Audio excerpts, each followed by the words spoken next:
Hi everyone, I'm Shayna from EspressoEnglish.net, and today is the first day of our Phrasal Verb Challenge.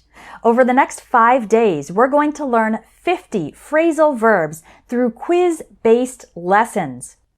Hi, and welcome to the Espresso English podcast, where you can improve your English in just a few minutes a day. My name is Shayna, and I'm the teacher at Espresso English. Make sure to visit the website EspressoEnglish.net, where you can get online courses and ebooks that will help you learn English even faster. Let's get started with today's lesson. Here's how it works. I'll show you a sentence with the phrasal verb and give you 3 choices for what that phrasal verb means. Your goal is to understand it from the context of the sentence and try to choose the right option.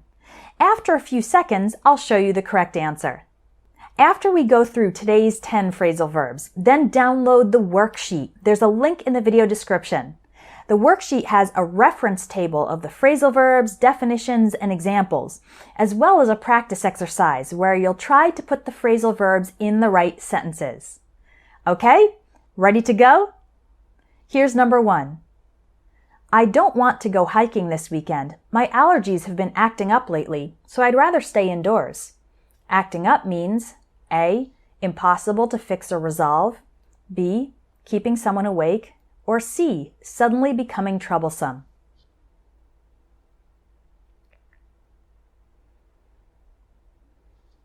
The correct answer is C. Suddenly becoming troublesome. We often use act up with injuries or health problems that don't bother you for some time, but then they suddenly start causing problems or pain. You could also use it for a machine malfunctioning. So if your car engine is acting up, maybe it's been having difficulty starting or it's making a funny noise lately. Number 2. My son spent the whole weekend fooling around with his phone and left his homework to the last minute. Fooling around means A. Complaining about, B. Doing casual fun things that aren't productive, or C. Doing something against advice or good sense.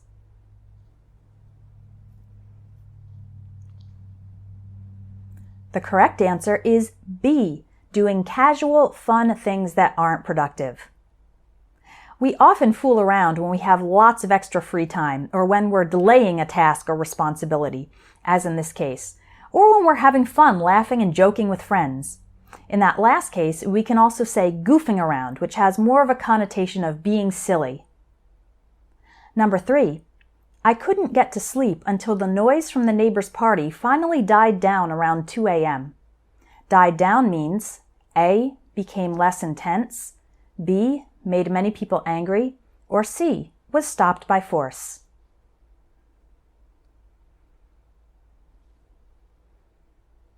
The correct answer is A. Became less intense. We often use die down for noise and wind losing strength. We can also use it for when intense activity or emotion like protests, outrage, or excitement become less intense, usually by a gradual and natural process. They die down. Number 4. She seems depressed. She's spent the past week holed up in her room and is barely eating anything. To be holed up means A. To be extremely tired, B. To be trapped or imprisoned, or C. To hide or take refuge.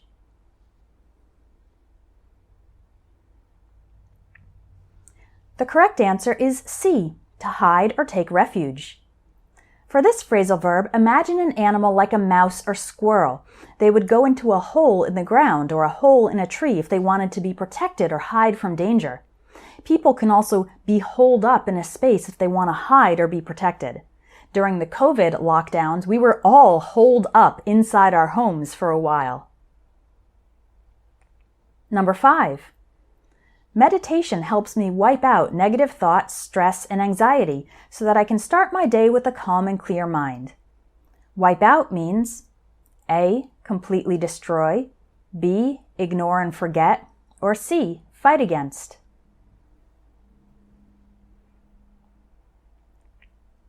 The correct answer is A. Completely destroy. We usually want to wipe out undesirable things, like an exterminator tries to wipe out insects in your home.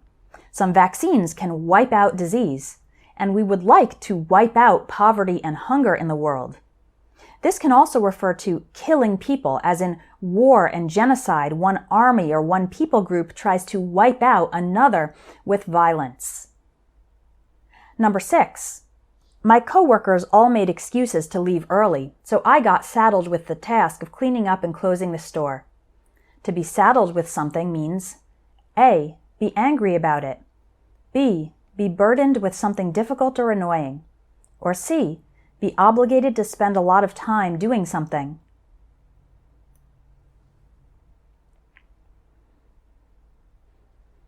The correct answer is B. Be burdened with something difficult or annoying. When we put a saddle on a horse to ride it, it means the horse will have to carry our weight. So when we are saddled with something, it means a difficult or annoying task or responsibility is placed on us. We don't take it on ourselves. The burden is given to us by other people or by circumstances. Number 7. Now that the software has been upgraded, the company is phasing out support for the older version. Phasing out means A. Giving the responsibility to a different group, B. Not spending any more money on, or C. Removing or stopping something gradually in stages.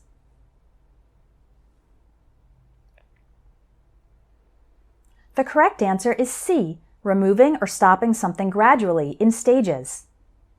A phase is another word for a stage or a period of time. When we phase something out, we remove it from service or eliminate it slowly. Not suddenly stopping, but reducing it step by step so that eventually it is fully stopped. Number 8.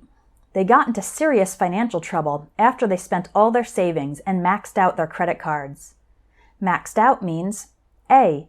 Did something up to the highest level possible. B. Got addicted to something. Or C. Lost something and couldn't replace it.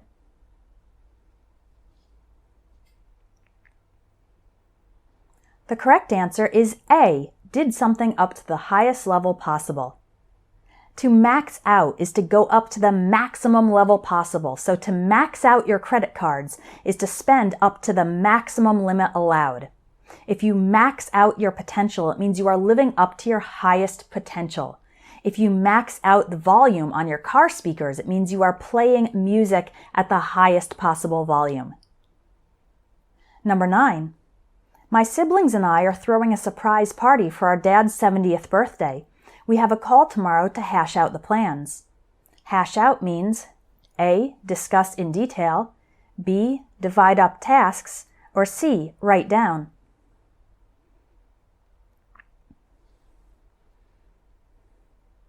The correct answer is A. Discuss in detail. We usually use the phrasal verb hash out when we're talking about something complex or complicated that will require some discussion and maybe back and forth debate about the best way to proceed.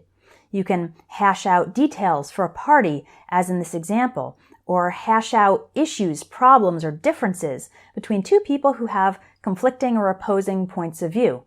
Sometimes hashing things out ends up with an agreement, and other times it is just discussing things and expressing them. Number 10. I'm an optimistic person and I try not to dwell on setbacks because there will be plenty of good opportunities in the future. Dwell on means A. Learn from something, B. Feel bad about something, or C. Think about something a lot.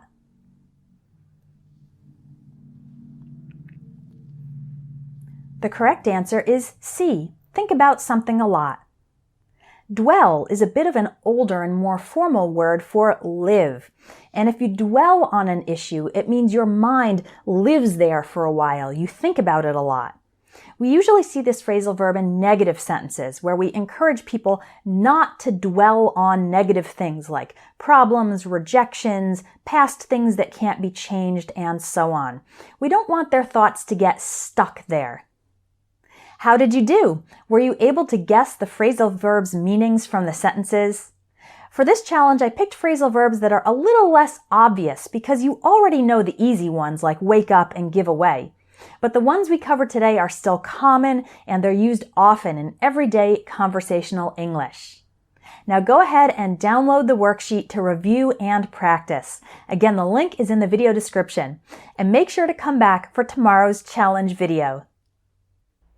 If you want more great English lessons, visit espressoenglish.net, where you can sign up by email to receive a free ebook with 500 plus real English phrases. You'll also find online courses to help you improve your English fast, even if you don't have much time to study. Keep practicing your English, and I hope you have a wonderful day.